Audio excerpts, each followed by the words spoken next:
hari ini kita akan belajar dari surat Rasul Paulus kepada jemaat di Galatia. Pasal yang kelima, ayat yang pertama, lalu nanti menyusul di ayat yang ke-13 dan berikutnya. Hari ini kita akan berbicara tentang kemerdekaan yang lebih tinggi, kemerdekaan yang lebih besar, kemerdekaan yang tidak pernah ditawarkan oleh bangsa manapun, kemerdekaan yang tidak ada pada negara manapun, kemerdekaan yang tidak ada yang ditawarkan oleh siapapun kecuali Dia yang memerdekakan ini. Galatia 5 ayat yang pertama, supaya kita sungguh-sungguh merdeka, Kristus telah memerdekakan kita. Karena itu berdirilah teguh dan jangan mau lagi dikenakan kuk perhambaan. Sebagai kesimpulan dari pembuka ini, bahwa Kristus yang memerdekakan, Rasul Paulus membawa kepada pengertian bahwa saudara-saudara memang kamu telah dipanggil untuk merdeka. Namun janganlah mempergunakan kemerdekaan itu sebagai kesempatan untuk hidup dalam dosa, melainkan layanilah seorang yang lain dengan kasih. Ketika bangsa ini merdeka, kita begitu mengagungkan dan juga berterima kasih kepada para pahlawan yang terdepan sebagai garda terdepan untuk memperjuangkan kemerdekaan kita. Dan kita memberikan penghormatan kepada mereka setiap tahun. Bahkan ketika kita masih sekolah, dalam beberapa pembelajaran pahlawan kita selalu diingatkan yang telah berjuang untuk mempertahankan bangsa kita. Itu adalah hal yang bersukacita. Tetapi 2000 tahun lalu ada seorang pribadi yang memerdekakan manusia dari suatu perhambaan yang tidak pernah dilakukan oleh siapapun. Kalau ada kemerdekaan artinya ada penjajahan. Bangsa Indonesia telah dimerdekakan dari penjajahan Belanda dan telah dimerdekakan dari penjajahan bangsa Jepang. Maka manusia telah dijajah oleh satu hal. Manusia telah dijajah oleh kekuatan yang besar yang dimana manusia tak dapat menyangkalinya. Siapakah penjajahnya? Dan apa yang dijajah? Manusia sejak semula telah dijajah oleh dosa. Dan penjajahan itu mengakibatkan penghambaan kepada maut. Penjajahan yang dilakukan oleh dosa kepada manusia membuat manusia mengalami akibat penjajahan, yaitu kematian. Kematian yang begitu mengerikan, kematian yang adalah perpisahan dengan Allah itu. Siapakah yang membuat manusia itu bisa terjajah? Memang iblislah yang memberikan, yang memancing manusia itu untuk turut serta dan tunduk dalam penghambaan kepada dia. Tetapi manusia itulah yang dengan rela memberikan kehendaknya kepada iblis itu. Untuk bisa mengerti bagaimana Kristus memerdekakan manusia, untuk bisa mengerti apakah makna kemerdekaan yang dimaksudkan di dalam Kristus sebagai kemerdekaan yang utama, kita harus kembali kepada tujuan semula manusia itu, mengapa manusia itu dicipta. Mengapa manusia itu ada, mengapa saya dan kamu ada, mengapa Ia menciptakan Adam dan Hawa. Ada beberapa orang yang mengatakan bahwa, mengapa Allah menciptakan manusia? Allah ciptakan manusia itu ya untuk Allah punya teman karena Allah kesepian. Ada juga yang mengatakan Allah menciptakan manusia karena Allah butuh manusia untuk disembah. Allah butuh manusia untuk menyembah kepada Dia. Tuhan tidak butuh manusia sembah-sembah Dia. Karena Dia punya kerubim dan serafim, suara kidung trisuci selalu dilantunkan. Malaikatnya berlaksa-laksa, Dia tidak perlu kamu dan saya untuk menyanyi-nyanyi untuk Dia. Dia tidak perlu itu. Dia bukan Allah yang narsis haus pujian. Jadi Tuhan tak pernah ciptakan kamu dan saya untuk tujuan itu. Tuhan juga tidak pernah ciptakan kamu untuk saya karena Dia kesepian. Karena Sang Bapa itu sejak semula bersama dengan firman-Nya dan Roh-Nya yang hidup itu, jadi Ia tidak mungkin kesepian. Makanya Kristus pernah berkata, ya Bapa, permuliakanlah aku dengan kemuliaan yang kumiliki di hadirat-Mu sendiri sebelum dunia ini ada. Lalu apa tujuanmu ada di dunia? Mengapa engkau dicipta? Mengapa saya ada di dunia ini? Mengapa kamu dijadikan oleh Allah? Tuhan menciptakan manusia sejak semula. Karena Allah adalah kasih. Tujuan Allah sejak semula ciptakan kita adalah untuk menikmati kasih-Nya. Apa bukti Allah ciptakan manusia untuk menikmati kasih-Nya? Hari pertama, Hasyamayim dan Haaretz dicipta oleh Dia. Langit dan bumi dibentangkan oleh Elohim. Lalu kemudian hari kedua, hari ketiga, hari keempat, hari kelima. Semua itu baik jadilah demikian. Hari ke-6 manusia dicipta terakhir, artinya apa? Setelah semua yang baik itu selesai, manusia dicipta terakhir untuk siap menikmati yang baik itu. Allah mencintai manusia. Dia menciptakan manusia adalah agar manusia itu menikmati kasihnya. Dia menciptakan manusia karena dari dirinya sendiri ia mau mengaliri kasihnya yang berkelimpahan itu. Yang sejak kekal ia mengaliri kasihnya kepada putranya di dalam roh. Dan putranya mengaliri kembali kepada Bapa di dalam roh. Maka Bapa itu ingin kasihnya dinikmati lebih besar lagi. Maka dia ciptakan manusia menurut gambar dan rupanya agar kita menikmati kasih itu.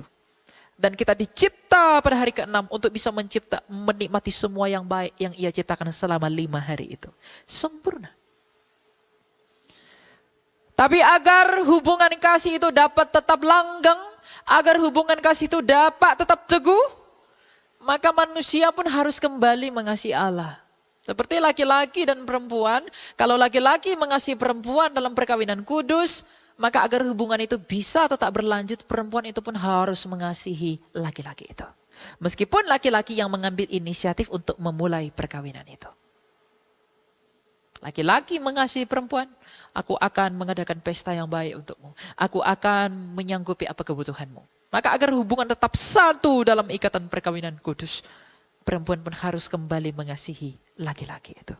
Maka ketika Allah dengan sempurna mengasihi manusia, manusia itu pun harus kembali mengasihi Allah agar dalam hubungan yang kekal itu. Tapi manusia itu tidak tahu bagaimana caranya mengasihi Allah, bukan? Maka Allah ajari manusia itu. Caramu mengasihi aku adalah jangan makan buah pengetahuan itu. Jadi buah pengetahuan itu Tuhan berikan bukan sebagai ujian kepada manusia. Bukan sebagai cobaan kepada manusia. Tapi sebagai cara yang Tuhan berikan, beginilah caramu mengasihi aku. Seperti orang tua bilang anak-anaknya, kalau kamu sayang mama, kalau kamu sayang papa, jangan pergi bandel. Kalau kamu sayang mama, kalau kamu sayang papa, jangan minum alkohol. Jadi ketika Tuhan mengatakan jangan makan buah pengetahuan, itu adalah cara yang Allah beritahu kepada manusia itu. Beginilah caranya bagimu untuk mengekspresikan kasihmu kepadaku, yaitu jangan makan buah itu. Makanya ketika perintah itu dikatakan, ketika engkau makan buah pengetahuan itu, pastilah engkau mati. Apa artinya ketika kamu makan buah pengetahuan itu, pastilah engkau mati? Arti kematian adalah terpisah dari kehidupan. Siapakah kehidupan itu? Allah sendiri. Jadi ketika Tuhan mengatakan, jikalau kamu makan buah pengetahuan itu, pastilah engkau mati. Artinya, jikalau kamu gagal mencintai aku, dengan makan buah itu, pastilah engkau terpisah dari aku. Apa konsekuensi keterpisahan dari Allah? Ketika laki-laki dan perempuan bercerai dalam hubungan itu, laki-laki dan perempuan apabila bersatu dalam perkawinan dan sakramen perkawinan dalam beberapa gereja purba, maka hal itu akan mengakibatkan konsekuensi yang besar. Ketika salah satu dari pasangan atau laki-laki maupun perempuan, ketika mereka tidak lagi saling mencintai, maka terjadi perceraian dalam perkawinan ini. Antara hubungan Allah dengan manusia, salah satunya tidak lagi mengasihi, yaitu manusia tidak mengasihi Allah, maka terjadi perceraian antara manusia dengan Allah. Dan manusia itu berpisah dari Allah, karena sejak semula Allah menciptakan manusia oleh firman-Nya yang mulia dan dihidupkan oleh Roh-Nya yang kudus. Artinya ketika kita dihidupkan oleh Roh-Nya, maka hidup kita sepenuhnya bergantung kepada Dia. Seperti lampu-lampu ini. Kalau listrik yang mengalirnya diputus, ia akan mati. Maka ketika Roh Allah yang menopang hidup kita untuk kekal itu terputus dengan kita, maka manusia itu tidak lagi ditopang oleh hidupnya Allah. Maka semakin lama manusia itu semakin lama semakin menua dan mati. Mengapa kamu mati? Terpisah dengan hidupnya Allah. Mengapa kita mati? Gagal mencintai Dia.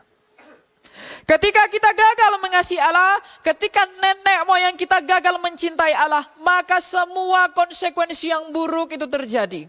Tadinya kita diperhadapkan pada dua pilihan. Ketika ular itu mengatakan, kamu mau ikut aku atau mau ikut Allahmu? Ular itu memancing manusia untuk dapat berbuat dosa. Dan manusia itu menyerahkan kehendaknya yang mulia itu kepada perhambaan di dalam kuasa dari iblis itu. Tanpa tahu apa yang akan diberikan oleh iblis kepada manusia itu. Yang berakhir kepada kematian. Artinya manusia nenek moyang kita itu semula memberikan dirinya dengan sukarela. Memberikan hatinya dengan sukarela untuk dijajah oleh iblis dan di dalam perhambaan dari maut. Sebab ada tertulis upah dosa adalah maut. Ketika manusia itu berdosa, membuat keinginannya sendiri, diserahkan kepada iblis. Maka disitulah manusia itu tidak lagi mengalami dan menikmati cintanya Allah. Maka seluruh penderitaan, seluruh kerusakan, seluruh penganiayaan ditimpakan kepada manusia. Bukan karena Allah yang timpakan dengan sengaja, tapi karena kita memilih untuk tercabut dari Dia. Allah tidak pernah memberikan kamu hukuman, tapi kitalah yang menghukum diri kita sendiri karena menganggap diri kita pintar. Adam dan Hawa tidak pernah dihukum oleh Allah, tapi merekalah yang menghukum dirinya sendiri dengan menyerahkan kehendaknya kepada penjajahan dari si jahat. Tapi meskipun demikian, Allah tidak bersalah dalam hal ini. Apakah ketika manusia itu gagal mencintai Allah, apakah manusia itu Allah membiarkan manusia begitu saja? Apakah Allah membiarkan manusia untuk tetap di dalam penjajahan iblis? Apakah Allah tetap membiarkan manusia itu di dalam perhambaan dosa? Tidak. Maka apa yang Allah lakukan? Ketika manusia itu rusak, ketika manusia gagal, ketika manusia itu hancur dari tujuan Allah sejak semula, apa yang Allah lakukan Bapak Ibu? Dalam Kejadian 3 ayat 15, Allah itu menjanjikan seseorang, anak laki-laki. Aku akan mengadakan permusuhan antara engkau dengan keturunan perempuan ini. Keturunan perempuan ini akan meremukkan kepalamu ular. Dan engkau akan meremukkan tumit keturunannya. Dan keturunannya ini adalah anak laki-laki. Dan selama 2000 tahun seluruh para nabi berbicara tentang siapa anak laki-laki ini. Ketika manusia itu rusak, yang dijanjikan adalah anak laki-laki yang datang dari perempuan yang akan meremukkan kepala ular dan ular itu akan meremukkan tumitnya. Jadi kalau kita mau pulih, carilah siapa anak laki-laki itu. Bukan agama, karena agama tidak bisa buat apa-apa. Jangan cari kepercayaan, jangan cari ideologi, sebab Tuhan tidak pernah tawar ideologi kepada manusia ketika manusia itu rusak. Yang Dia tawarkan adalah anak laki-laki yang adalah keturunan perempuan, di mana anak laki-laki ini akan menginjak-injak kepala ular itu, dan ular itu akan meremukkan tumit anak laki-laki ini. Dan dia akan disebut sebagai Hamoshiach, pahlawan Mesias. Dan selama 2000 tahun, seluruh para nabi bangsa Israel bernubuat tentang pahlawan ini, anak laki-laki ini. 1250 tahun sebelum anak laki-laki ini lahir, Nabi Musa mengatakan, kalau aku adalah pahlawan pembebas engkau dari perbudakan Mesir, maka nanti yang akan datang itu dari Yehuda, akan membebaskan engkau dari perbudakan dari dosa. 750 tahun sebelum anak laki-laki itu lahir, Nabi Yesaya mengatakan bahwa nanti dia akan ditikam, ditempatkan di antara dua orang penjahat.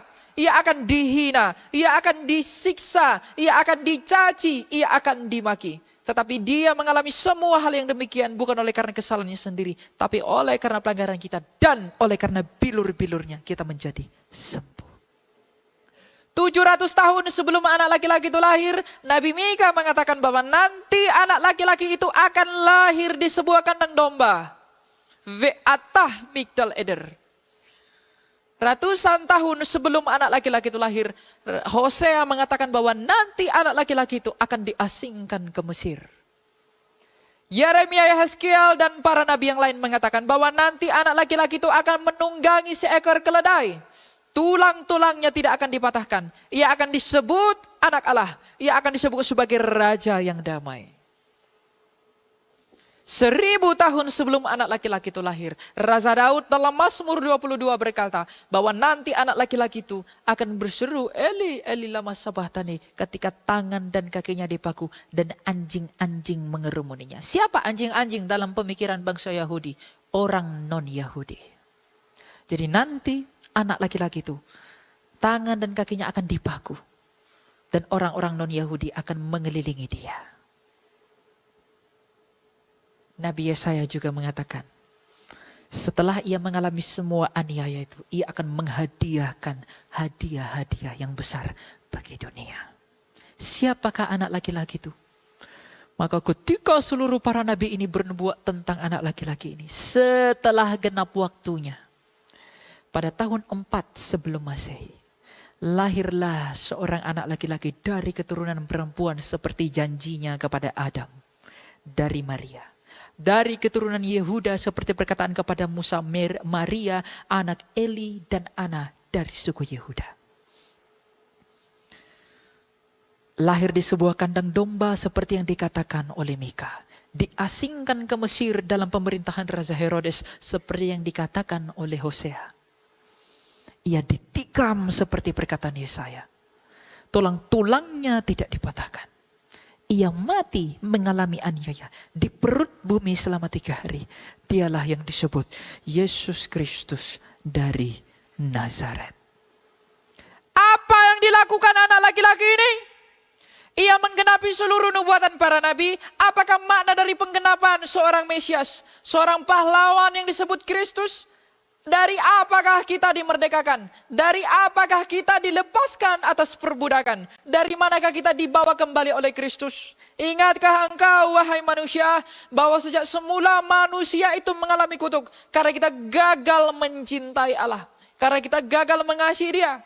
Kegagalan kita mengasihi Allah lah yang membuat kita terpisah dengan Allah. Kegagalan kita mencintai Allah lah yang membuat kita berpisah dengan Dia. Maka agar kembali kepada hidup yang kekal itu yang Kristus lakukan. Agar kita bisa kembali dengan Allah itu. Kegagalan manusia dibayarkan oleh Kristus melalui keberhasilannya mengasihi Bapaknya sampai taat di Kalvari. Artinya, kalau kita terpisah dari hidup yang kekal itu karena kita gagal mencintai Dia, maka Dia melunasi kegagalan kita mencintai Dia melalui keberhasilan Dia mencintai Bapaknya sampai mati di Kalvari. Maka surat hutang dosa kita. Dosa dalam bahasa Ibrani adalah hatah. Hatah adalah hutang. Berhutang apakah manusia terhadap Allah? Berhutang kasih. Hutang kasih itulah yang membuat kita terpisah dari hidup yang kekal. Maka agar kembali kepada hidup yang kekal itu, hutang itu harus dilunasi dengan kasih yang tak bercacat. Dan Yesus Kristus telah mengasihi Bapaknya sampai taat di Kalvari, yang dengan demikian ketika Ia mengatakan tetelestai. Tetelestai adalah bahasa Yunani yang dipergunakan untuk transaksi pembayaran utang piutang. Ketika Dia berkata sudah selesai, artinya Dia ingin memberitahu dunia, kegagalan dunia mengasihi Allah telah kubayarkan dengan keberhasilanku mengasihi Bapakku. Maka benarlah yang dikatakan Yohanes 3:16, karena begitu besar kasih Allah akan dunia ini sehingga mengaruniakan anak yang tunggal supaya setiap orang percaya kepadanya tidak binasa melainkan beroleh hidup yang kekal. Hidup yang kekal yang hilang di dalam kita, yang disebabkan oleh karena hutang kasih kita kepada Allah, dikembalikan, dipertemukan oleh Kristus di dalam keberhasilannya mengasihi Bapaknya. Tapi bahkan jauh lebih daripada itu. Karena hutang dosa itu mengakibatkan kita di dalam perhambaan kematian.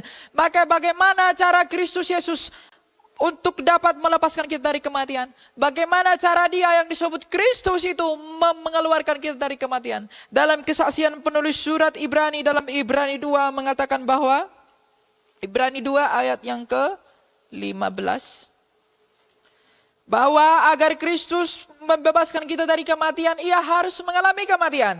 Ibrani 2 ayat 14. Karena anak-anak itu adalah anak-anak dari darah dan daging, Ia juga menjadi sama dengan mereka dan turut mengalami keadaan mereka, supaya melalui kematiannya, kematian Kristus, Ia memusnahkan dia, yaitu iblis yang berkuasa atas maut. Cara para pahlawan kita untuk memberikan ke kita adalah mereka masuk ke dalam medan pertempuran. Para pahlawan kita untuk membuat kita merdeka, mereka buat bambu-bambu runcing, masuk ke dalam pertempuran, agar dengan masuk ke dalam pertempuran mereka bisa mengalahkan para penjajah itu. Dan bagaimana cara Kristus memerdekakan kita? dia masuk ke dalam pertempuran, yaitu kuasa kematian dari iblis itu. Ketika ia masuk ke dalam kematian, ia bertempur dengan kematian itu, ia menginjak-injak kematian itu. Dan bukti bahwa ia menang atas pertempuran itu, ia hidup kembali, bangkit dari kematian. Dan ketika ia bangkit, ia mau memberitahu dunia, aku menang atas kematian. Jadi kalau kamu mau hidup kembali, sebagaimana aku menciptakan engkau sejak semula, datanglah kepadaku. Hidup yang dicari manusia dan kematian yang paling ditakuti manusia hanya boleh dianugerahkan oleh Dia yang telah hidup dari mati dan telah mengalahkan ketakutan terbesar manusia. Apa tujuan manusia di bumi ini? Apa tujuanmu di bumi ini? Kamu hidup untuk apa? Apa yang kamu cari? Kamu hanya mencari satu. Kamu berlomba-lomba jadi kaya, kamu lomba banyak uang, cari duit. Tujuanmu adalah agar dengan uang itu kamu bisa beli makanan demi perut untuk tetap hidup. Yang kamu cari hanya satu, hidup.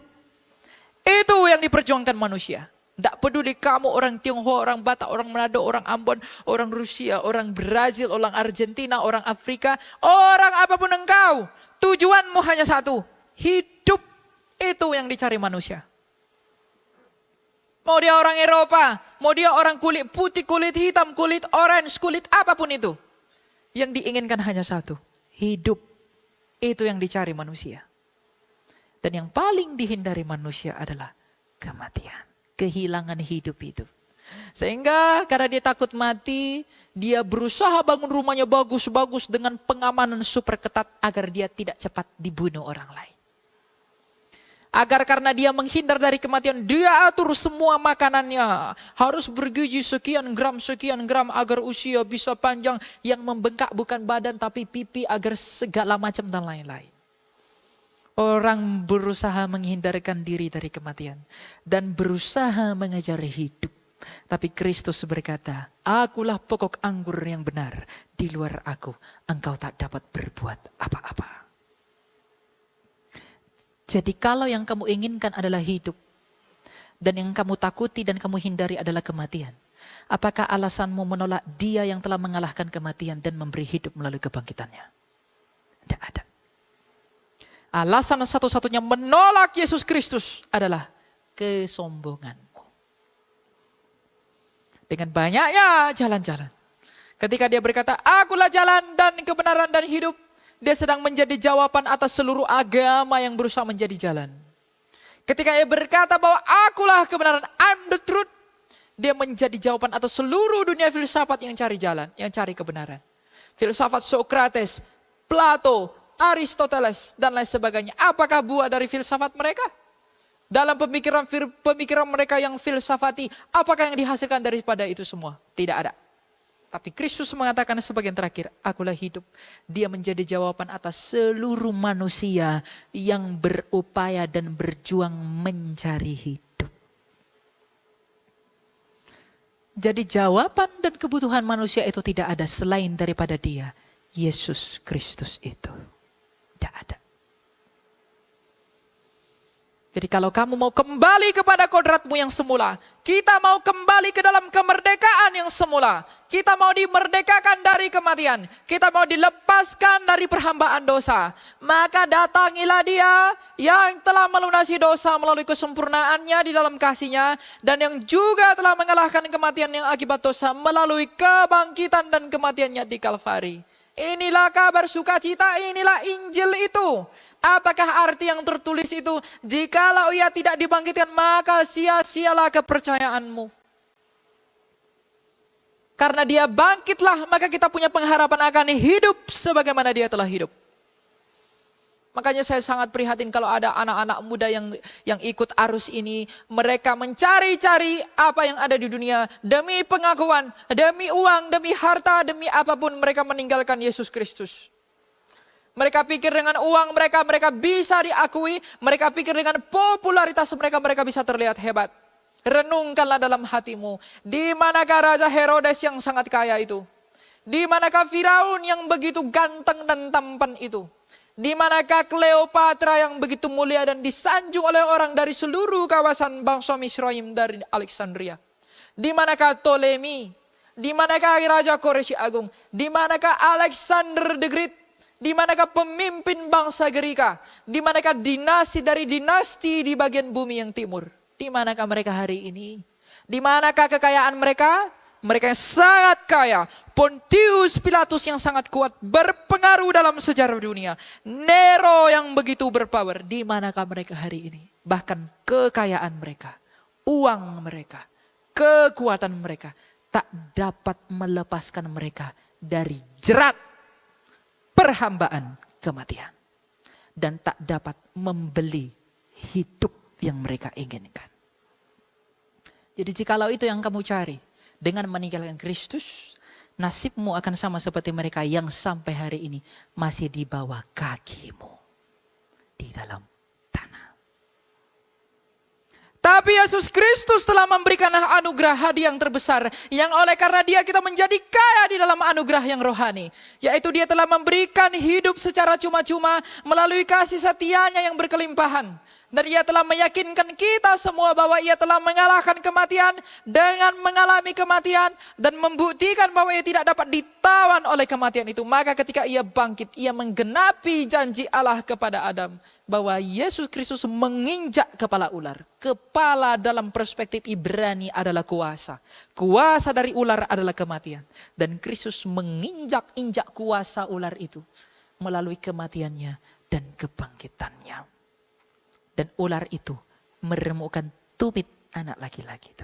Bagaimana cara ular itu meremukkan tumit anak laki-laki itu? Ia menyalibkannya.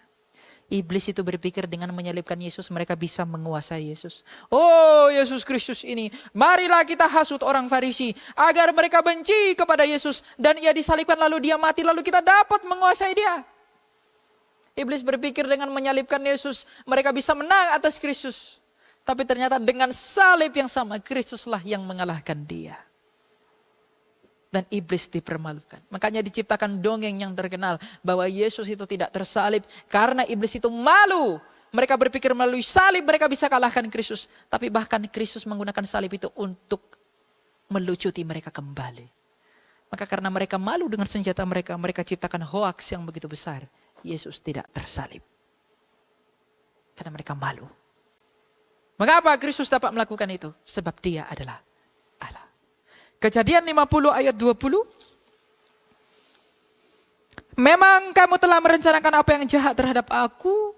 Iblis telah merencanakan yang jahat terhadap Yesus.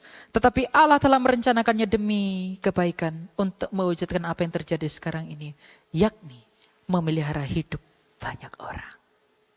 Iblis merencanakan yang buruk terhadap Kristus. Tapi di dalam rencana yang sama. Allah sedang merencanakannya demi kebaikan bagi hidup banyak orang. Kamu bertanya, mengapa bisa begitu? Jangan tanya, sebab dia adalah Allah. Inilah kemerdekaan yang sejati. Kemerdekaan di dalam Kristus yang membebaskan kita dari perhambaan yang tidak dapat dibebaskan dan diberikan oleh bangsawan manapun. Sebab kalau ini dapat diberikan oleh bangsawan yang ada di dunia, tidak mungkin Kaisar Nero mati. Tidak mungkin Alexander the Great mati. Gak mungkin Kores Agung juga mati. Gak mungkin Cleopatra mati. Gak mungkin Firaun mati. Gak mungkin Pontius Pilatus mati. Gak mungkin Herodes mati. Apakah hasil dari apa yang mereka miliki? Bahkan untuk meluputkan dirinya dari kematian pun, apa yang mereka punya itu tidak dapat menolong mereka. Inilah kemerdekaan yang sejati yang diberikan oleh Kristus bagi dunia. Apakah kita sudah menerimanya dengan sungguh-sungguh? Apakah kita sudah mengikut dia dengan sungguh-sungguh? Apakah kita sedang berusaha mencari jati diri? Kita sedang mencari sukacita-sukacita yang ada di dunia dengan sukacita-sukacita yang palsu. Kita mencari sukacita yang terbesar, tapi tidak di dalam dia yang terbesar. Sukacita itu ada banyak. Kita anak-anak muda berusaha cari sukacita dengan dugem perni ke sana kemari-kemari. Itu seperti bunga bangkai disirami parfum dia tetap bau. Tapi kalau sukacita kita murni dari Allah. Seperti bunga yang harum, dia ditempatkan dimanapun dia tetap harum. Semakin diperas, semakin wangi. Semerbak, begitu kuat. Jadi lihatlah dalam hatimu apakah yang membuat saya bersukacita. Kristus pernah berkata, aku mengatakan hal ini kepadamu agar Agar sukacitamu menjadi penuh. Apakah firman Allah, apakah perintah Allah di dalam kebenarannya yang utuh yang membuat kita bersukacita? Kita mungkin bersukacita ketika mendengarkan firman yang berkata, diberkatilah engkau. Tapi itu bukan kebenaran yang utuh. Kebenaran yang utuh adalah seperti sabda Kristus. Kamu akan menderita penganiayaan di bumi ini. Tapi kuatkanlah hatimu. Aku telah mengalahkan dunia. Dia memberitahu apa yang harus kita lalui. Tapi ia menghiburkan kita untuk dapat melaluinya. Kita diberi penghiburan di dalam kasih Allah. Tapi kita diberi ketegasan di dalam keadilannya. Di dalam kasihnya. Ya, jangan cuma mendengar yang enak, tapi dengarlah juga yang adil. Itulah kebenaran yang utuh. Sebab apa? Kasih karunia yang telah didatangkan oleh Dia perintis iman ketika ia datang 2000 tahun lalu. Tapi nanti, ketika ia datang sebagai raja dalam pengadilannya, nyala apinya akan membakar semua orang yang imannya seperti kayu. Yang imannya seperti jerami. Yang imannya tidak teguh. Yang imannya hanya iman anak-anak yang tidak berbuah. Yang imannya hanya sekedar percaya Yesus. Ia akan ikut terbakar di dalam nyala terbakarnya ilalang itu. Gandum dan ilalang akan tetap bertumbuh sampai ia datang menuai kebun anggurnya. Ilalang akan dikumpulkan, diikat dan dibuang ke dalam api. Tapi gandum akan dipanen, dibuang ke dalam lumbung-lumbungnya. Apakah imanmu adalah gandum? Apakah engkau adalah ilalang? Lihat sendiri dalam hatimu. Mengapa aku percaya engkau ya Kristus? Apakah yang ku cari? Kristus datang ke dunia ini menyatakan kerajaannya. Carilah kerajaan itu. Bagaimana bisa mencari kerajaan itu? Merendahkan diri di hadapan Dia. Tanpa kerendahan hati, tanpa kerelaan hati, tanpa kebesaran diri, kita tidak bisa mengerti kerajaan itu. Jadi cek kembali dalam hatimu. Tuhan tolong aku untuk bisa mengerti siapa diriku. Jangan terlalu percaya pada dirimu. Karena dirimu pun menipumu. Percayalah kepada Allah. Minta hikmat dari Allah. Tuhan tolong aku agar aku dapat mengerti diriku. Mengerti pengorbananmu. Mengerti rencanamu. Untuk bisa melaluinya di dalam kehendakmu yang kudus. Jangan atur Tuhan dengan keinginan-keinginanmu yang tidak berguna. Tapi tunduklah. Percayalah, beriman. Arti percaya, mempercayakan kepada Dia. Sebab kalau Dia telah mengeluarkan dirinya dari kematian, apakah sulitnya baginya untuk menolongmu dalam hal-hal yang kamu perlukan? Tuhan tidak butuh kamu ngomong, Tuhan aku butuh ini, Tuhan aku butuh. Tuhan lebih tahu daripada dirimu sendiri. Dia hanya mau kamu datang kepada Dia, rendahkan hatimu, akui dosamu, rendahkan dirimu, taklukkan kesombonganmu. Minta ampun, akui dosamu, rendahkan dirimu. Karena Dia suka dengan orang-orang yang merendahkan diri. Karena hikmatnya yang tersembunyi itu hanya diberikan kepada orang yang merendahkan diri di hadapannya. Rendahkan hatimu agar kamu merdeka. Sebab kemerdekaan dianugerahkan Kristus melalui kerendahan hatinya. Kita merdeka karena kerendahan hatinya. Maka untuk bisa menikmati kemerdekaan itu, jadilah pribadi yang rendah hati. Menjadi pribadi yang rendah hati, bukan mengatur Allah, memanfaatkan Allah di dalam keinginanmu, tetapi menyerahkan semuanya di dalam kehendaknya yang kudus. Sebab satu hal yang pasti, Dia selalu memikirkan keselamatan kita.